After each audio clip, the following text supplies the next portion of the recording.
هي جماعة مباركة خيرة قد انتشرت في آفاق الأرض تدعو إلى الله وتعلم الناس دين الله وتخرجهم من الخمارات إلى المساجد وتخرجهم من الملاهي والمراقص إلى بيوت الله وتعلمهم الآداب النبوية وتبذل جهدا في الأرض اهتدى على يدها الملايين ودخل في دين الله على يدها الآلاف.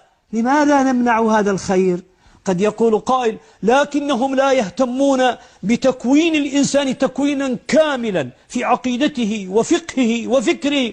نقول يا أهل الفكر ويا أهل العقيدة ويا أهل الفقه والفكر والعقيدة تولوه أنتم، علموه أنتم، دعوا هذا يدخله لكم في المسجد وأنتم بعد ذلك تولوا تكميل ما عنده من نقص. تعاونوا ولا تتلاكموا. الذين لا يحسنون إلا أن يهدوا كل خير في هذه الأمة سيحاسبهم الله، سيحاسبهم الله. اتقوا الله في أنفسكم. جماعة التبليغ مما يحيرك فيها ليس عندها منهج تستطيع أن تحاكمها إليه، حتى تبليغ نصاب كتابهم يقولوا ما هو لنا، هذا ألفه واحد. عندنا هذه الأصول الستة ندعو الناس إلى لا إله إلا الله وإكرام المسلم ومدري إيش وكذا. أي نعم، دعوهم يعلموا الناس هذا الأمر. عندما نريد أن نعلم إنسان ندخله في المدرسة الابتدائية ثم نرقيه المدرسة المتوسطة ثم الثانوية ثم الجامعة ثم الماجستير ثم الدكتوراه والناس تريد هذا، يقول إن لم يكن دكتورا وإلا نلغيه. لا يا أخي، لازم يمشي في هذا الطريق. دعوا الناس. بعض الناس همه أن يعلم الناس القرآن الكريم، دعوهم يعلموا الناس القرآن. بعض الناس يعلمون الناس السنة، دعوهم يعلموا الناس السنة.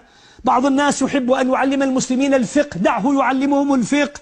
بعضهم قد تخصص في رد الشبهات عن هذا الدين وما يكيده الأعداء لهذه الأمة، وأصبح في هذا الباب قد عرف أصول الفساد ويريد أن ينبه الأمة إليه. دعه يقول ذلك، دعه يمضي، دعه يمر، دعه يقول، دعه يخدم دينه.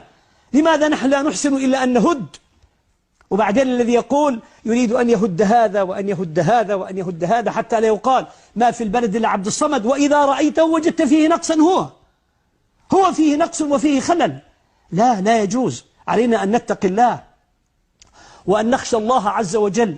والله أعطى كل واحد قدرة وخصوصية معينة من أجل أن يخدم دين الله، فدعه يخدم دينه مما تمكن أن يخدم دينه من خلاله.